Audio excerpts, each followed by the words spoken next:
One of the things that happened throughout history, and it has been mentioned before, is that people have been killing each other in the name of religion since time began.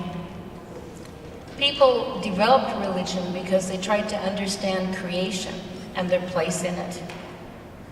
So they developed belief systems and rituals and practices that would honor the gods or god or goddesses that they believed organized the world. And that was a sacred thing for each community. And I think even today we have to honor and respect the fact that in this sense, people are all in the sacred practice insofar as they understand creation and their place in it. When I became a Unitarian, I was very surprised to find that when I walked into the church that there were symbols from Baha'i and Jewish and earth-based religions and so on, and to know that there were readings from Maimonides and Lao Tse and Rumi and Black Elk and Chief Jan George and Mark Piercy and so on. I thought, what is all this? And then I understood that the worth and dignity of each human being includes what we generally call soul.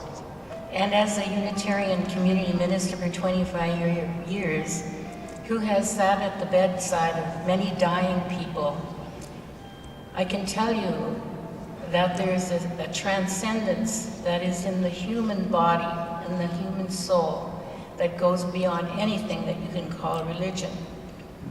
Every year at my house, I have an annual genocide memorial service. Many of you would have attended. It's supported by the Interfaith Centre and by the Unitarian Church of Edmonton. And this came about with my response to two things. Number one, we found out our grandmother, who was a Jew, married a Christian in the late 1890s, and both of them were summarily drummed out of Hungary and came to Canada as immigrants. Their shame at their marriage led them to say to their children that they were orphans. But their oldest child had been born in Hungary, and at the age of 8, she kept insisting that there were relatives and this, that, and the other thing.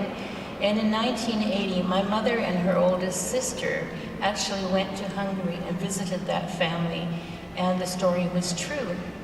So when my daughter got her teacher's certificate, I said, okay, let's go to Europe. Let's go to Dachau and Terezin and to the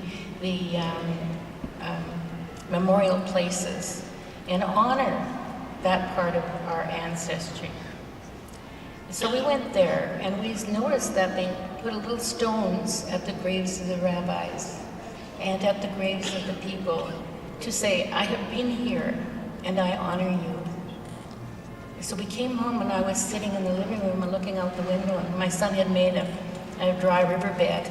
And I said, well, I should put a stone there for the Holocaust. And then the CBC came on and said the Congolese army were raping virgins, young girls, for their power in war and their power against AIDS. And I realized then and there that there was Somalia, South Africa, Rwanda. The whole world was immersed in this violence, and that was ripping out the soul of the people, the women, the children, the elderly people, and reminding myself of my German friend that I had took care of for 10 years in pastoral care, who was a German conscript at a young age, who said that his job was to collect the bodies in Berlin of the civilians who died because of the war.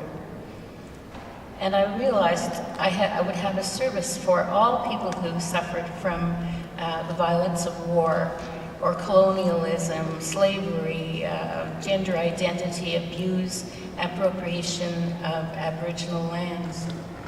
And the first year, 2 people from Zimbabwe said, you have to keep doing this as a witness. And this year will be the 7th year that this has been happening. People from all faiths have come forward and has participated in that.